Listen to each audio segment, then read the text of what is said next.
Welcome to That Don't Sound Right. That Don't Sound Right is a podcast about talking. Talking the way we did before the internet. When you couldn't prove anyone right or wrong. All the expertise was contained in the people involved with the conversation. I'm Peter. And I'm Cecil. And we hope you enjoy our conversations. And as you listen, if you find yourself silently saying, "That don't sound right," leave us a comment. You're one of us. Enjoy the show. Tonight on That Don't Sound Right, we answer this important question. Didn't we get also a notification that we're like number 28 in leisure downloads on Apple Podcast? We're number 28. Are we really? That's what it said. I don't was it to the TDSR? Yeah, unless it's some bogus email that got sent to us. Oh, I need to go back and look at that one. It's pretty exciting. How do you define leisure podcast? What we're doing. Okay. This is...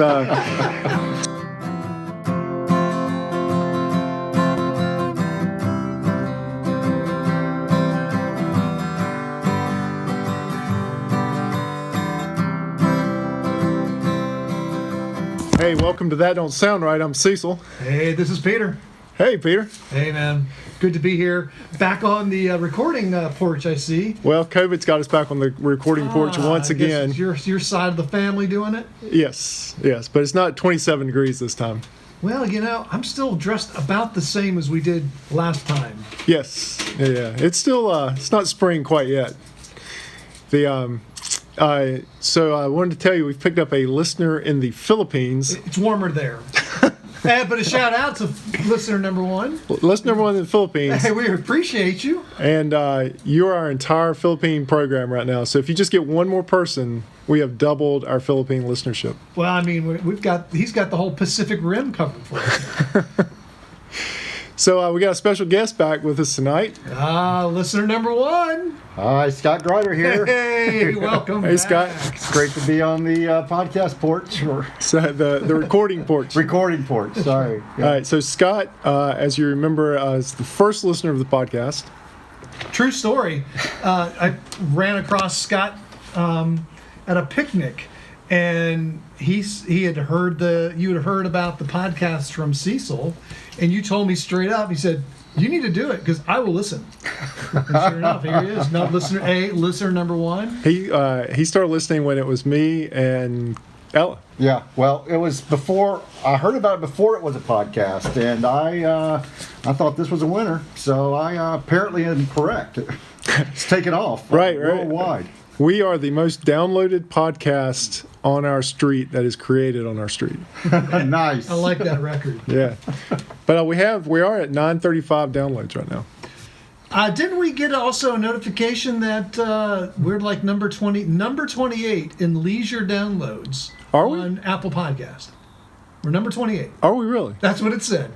Was it to the TDSR? Yeah, unless it's some bogus email that got sent to us. Oh, I need to go back and look at that. Look at that one. It's pretty exciting. How do you define leisure podcast? What we're doing. Okay. This is so Scott. We're a little more advanced now since the last time you were in the studio. Do you like the setup? I love the setup. Well, there's lights and multiple microphones, and there's space. It's a spacious studio as opposed to the old one.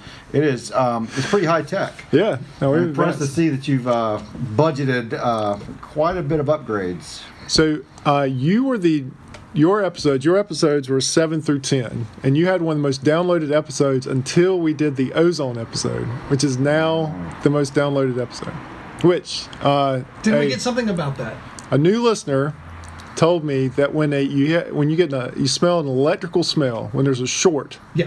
That's ozone, that electrical smell. Yeah, okay. Which goes back to your theory.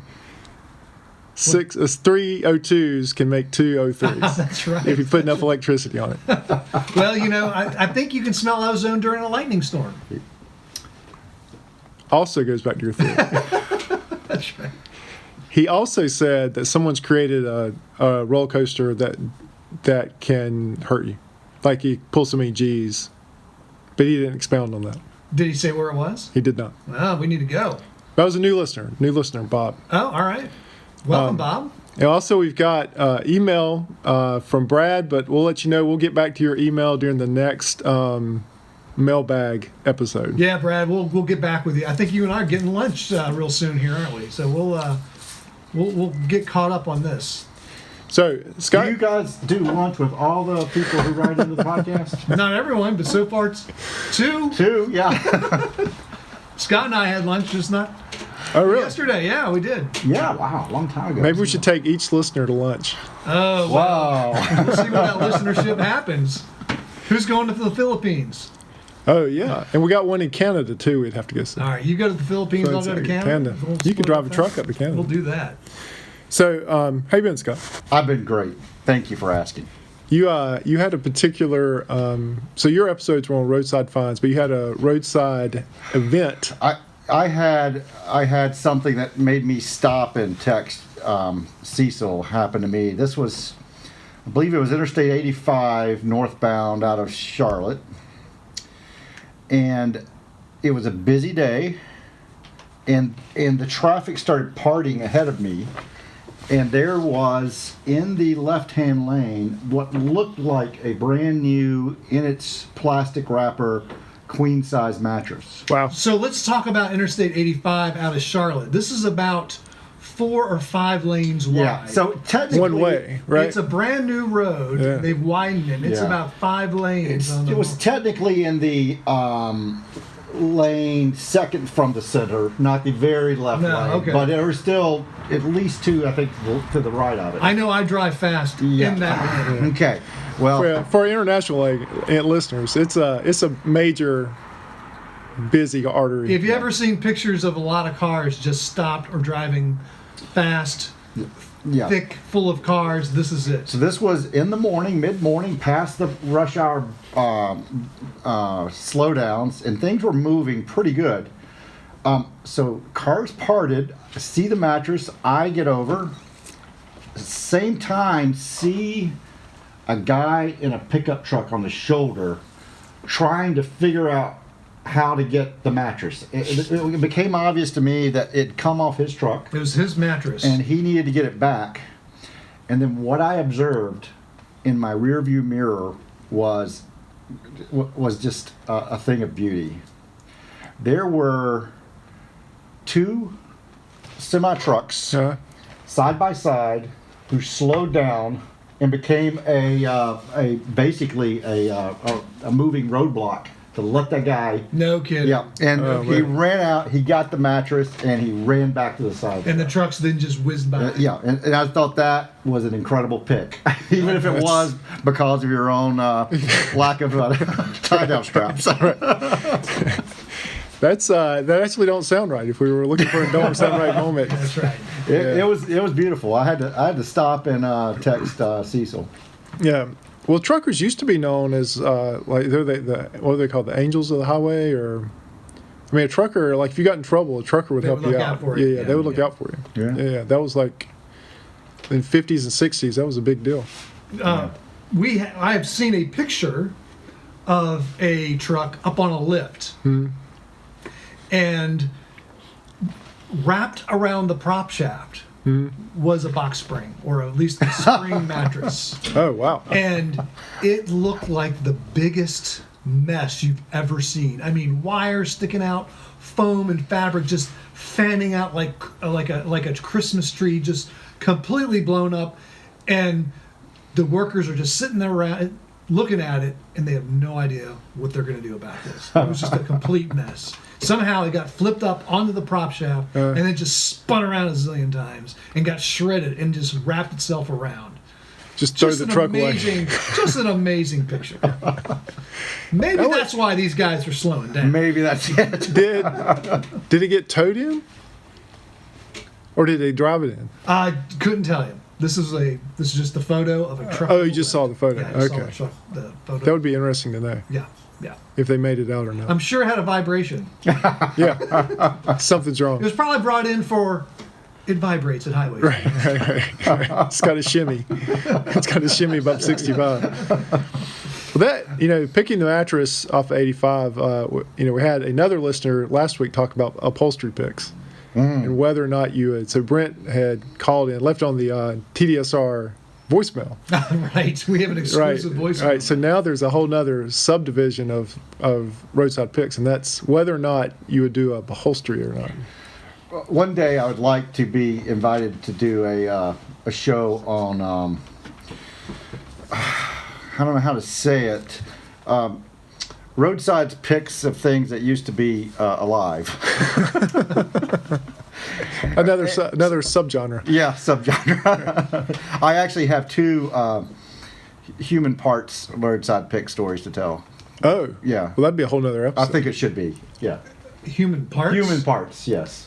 But We might be getting out the leisure podcast, something like that. To This my is a family show. To my knowledge, there were nothing nefarious. nothing nefarious. No laws were broken. No foul play. No, Okay. no. Well, to my knowledge. I also, another interesting thing with going back to the truck thing is I was talking to somebody this week. They would travel with their dad cross country trucking, and they would cook tinfoil meals on the manifold. Oh man. Yep. Yeah. Have you done that? I've never done that. No, I wouldn't. But you've seen truckers do it. I've heard of it. Yeah. I've heard of people doing it on their V8s. Yep. Yeah. Right. I used to subscribe to Car and Driver magazine. If I'm not mistaken, they had some recipes in an episode. Some manifold recipes? Yeah. And foil, how you kind of gauge how long your trip was by what you could get cooked. Right. Now I've heard of dorm room cooking like that, where you are cooking on with irons and things like that. Oh, my. Yeah, like do grilled cheese with an iron. Okay. Which I don't know any college student that would own an iron at this point. But my mother sent me to college with an iron. She sent me very well prepared. You had an iron. I had an iron. I had an iron. I was in ROTC, so we had to wear uniforms. Mm-hmm. So I had to have an iron. I also had a hot pot. Oh yeah, I had a hot Like pot. a hot water kettle. I had a hot pot. You I don't had see some- those today. Everyone's got microwaves and fridges. Yeah, I had some good dorm room recipes. Did you ever make a grilled cheese on your iron? I did not. Okay. I did not. But I had a burrito recipe that was pretty good that you could do with a hot pot. It wasn't easy and it wasn't particularly good, but it would sustain you. I would love to hear it when you do a cooking show. That's right. We'll do a There'll lot. be a lot of that don't sound right. Yeah, trust me. That's a whole other thing.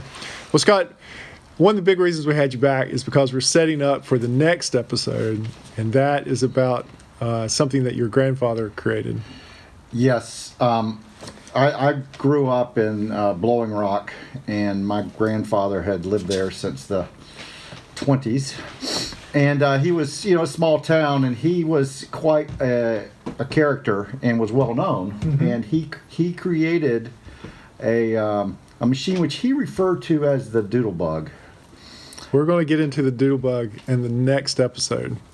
Yep. I can't wait. So tune in next week. I'm that'll all be about the- gadgets. That'll be the hook that we've been looking for, Peter. So we'll do the Doodlebug hook at the beginning of this. Let's do the Doodlebug hook. All right. All right, so several things. One, remember the whole TDSR metaverse is got the TDSR podcast at Gmail, TDSR podcast at Instagram, which we'll put a picture of the Doodlebug up if you allow us to. Yeah, absolutely. Yeah, it's in the public domain. We've got the podcast and we've got merchandise available, which you've sampled some of the merchandise. Yeah, I actually like to. I have a mug. It says "That don't sound right," and I like to drink out of that mug during our bi-weekly sales meetings where Yeah. my boss is talking. Yeah. Oh no, I'm the same way. During our Zoom calls, Yes. like someone says something like, "I think I need something to drink." Exactly. I'm glad you're using it the same way I am. Yeah, that mug comes in handy. In the day of Zoom, you really have to have that mug. Oh yeah. It's worth the pennies you have to pay for Yeah, it. you can just drink and not say a word. Exactly. That's right. So, Scott, thanks for listening. Thanks for having me here. Yeah. Thanks for being back. We'll talk to you next week. Yeah. And thanks to Canada, sounding out for Canada and the Philippines. Thank y'all for being here. And Peter, any final words? No, just be safe out there, and we'll talk to you next week. Bye. Bye.